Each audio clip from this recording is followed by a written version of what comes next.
Alam niyo yung pakiramdam na nawala yung taong karamay ninyo sa mga panahon na kapag may problema ka sa pamilya, kapag may problema ka sa kaibigan, sa trabaho, higit sa lahat sa sarili mo.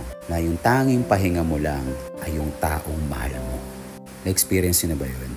Simula nung nawala siya, pakiramdam mo, nag-iisa ka sa laban. Pakiramdam mo yung sumbungan mo noon, siya lang yung nagiging lakas mo sa mga panahon na nangihina ka, na hindi mo makuha yung sagot sa kapaligiran, pero kaya mo masagot sa isang taong nandyan lagi para sa'yo. Minsan nakakatakot mag-isa, nakakatakot na iwan tayo ng taong minamahal natin. Pero lagi ko nga sinasabi na kailangan nating sanayin na darating ang panahon na ikuguhit talaga ng tadhana na meron na minsan sa buhay mo, ipaparanas niya sa'yo ang mag-isa.